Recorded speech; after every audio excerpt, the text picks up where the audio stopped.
नमस्कार दोस्तों। आज के लेक्चर में हम समझेंगे सिविल प्रक्रिया संहिता की धारा 67 धन के संदाय की डिक्रियों के निष्पादन में भूमि के विक्रय के बारे में नियम बनाने की राज्य सरकार की शक्ति। मतलब धन का संदाय यानी भुगतान करने के लिए डिक्रियों का निष्पादन किया जा रहा है, तो उस निष्पादन में जिस भूमि का विक्रय किया जा रहा है तो उस भूमि के विक्रय के संबंध में नियम बनाने की शक्ति किसको प्राप्त है? राज्य सरकार को। तो अब हम धारा 67 को विस्तार पूर्वक बेयर एक्ट में पढ़ते हैं। धारा 67 धन के संदाय की डिक्रियों के निष्पादन में भूमि के विक्रय के बारे में नियम बनाने की राज्य सरकार की शक्ति। Power for state government to make rules as to sale of land in execution of decrees for payment of money. धारा 67 की उपधारा 1। तो धारा 67 की उपधारा 1 में लिखा हुआ है कि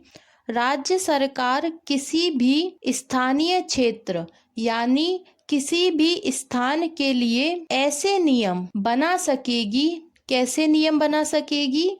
जो धन के संदाय की डिक्रियों के निष्पादन में, मतलब न्यायालय के द्वारा जो डिक्री पारित की गई है और वह डिक्री धन के संदाय की डिक्री है, यानी डिक्रीधारी को धन का संदाय मतलब भुगतान किया जाना है।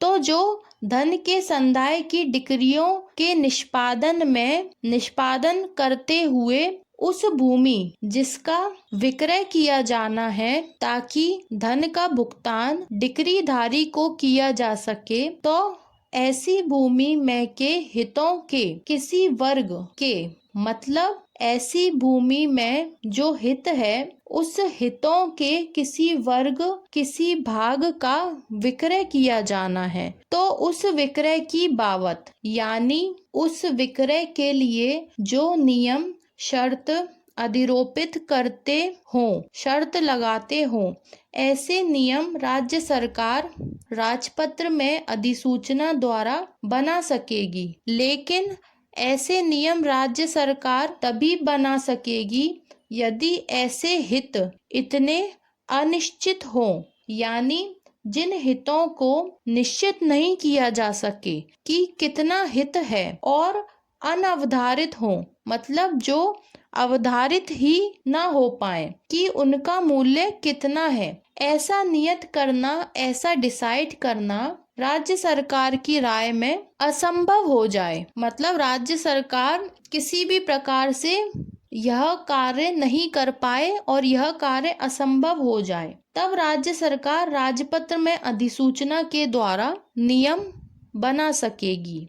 इसके बाद आती है धारा 67 की उपधारा 2। तो उपधारा 2 में लिखा हुआ है कि यदि उस तारीख को, किस तारीख को? जिस तारीख को यह संहिता यानी सिविल प्रक्रिया संहिता किसी स्थानीय क्षेत्र में प्रवर्तन में आई थी, लागू की गई थी, उस समय, उस तारीख को यदि डिक्रियों के निष्पादन में भूमि के विक्रय यानी भूमि को बेचने के बारे में उस स्थान पर यदि पहले से ही कोई विशेष नियम प्रवर्तित थे, तो राज्य सरकार क्या करेगी? तो राज्य सरकार राजपत्र में अधिसूचना के द्वारा, मतलब राजपत्र में अधिसूचना निकालकर ऐसे पहले से लागू नियमों के बारे में यह घोषित कर सकेगी कि वे प्रवर्त हैं, यानी वही पहले के नियम लागू रहेंगे, या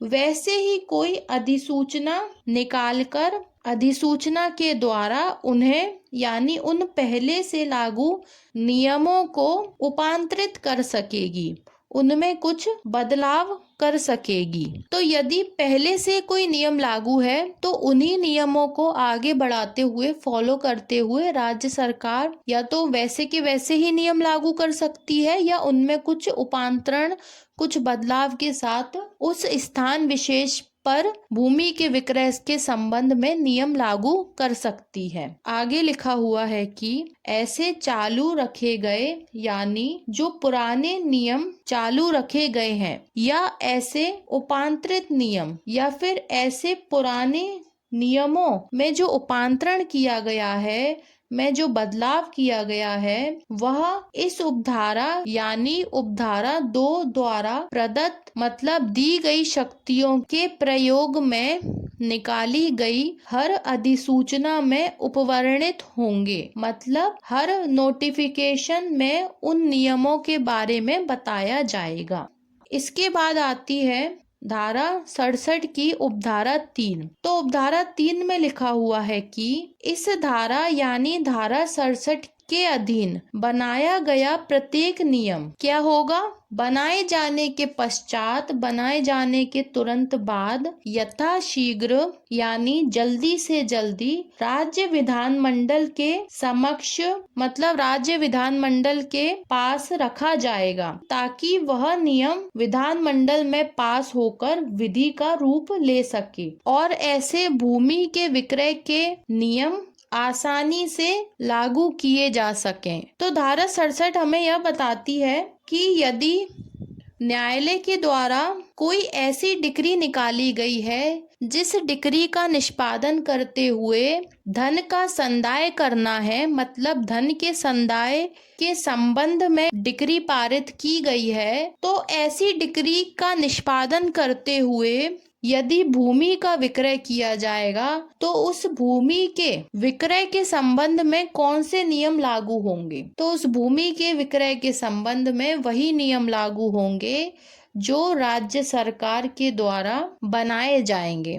जहां पर राज्य सरकार को यह लगता है कि भूमि में जो हित निहित है वह इतना अनिश्चित है और अनअवधारित है, यानी कि इतना अनसर्टेन है और अनडिटरमाइंड है कि उसे उस हित को खोजा नहीं जा सकता। तो फिर राज्य सरकार भूमि के ऐसे हित के संबंध में ताकि उस भूमि का विक्रय किया जा सके नियम बना सकेगी। इसके अलावा धारा 67 की उपधारा 2 हमें यह बताती है कि यदि पहले से ही नियम बने हुए हैं तो राज्य सरकार उन्हीं नियमों को वैसे के वैसे ही लागू करेगी और अगर उसे लगता है कि उन नियमों में कुछ परिवर्तन के साथ उसे लागू करना चाहिए तो राज्य सरकार उसमें कुछ बदलाव करके, कुछ उपांतरण करके भी उन पहले से लागू नियमों को फॉलो कर सकती है। इसके बाद जो धारा 67 की उपधारा 3 है उसमें यह स्पष्ट रूप से कहा गया है कि इस धारा के अधीन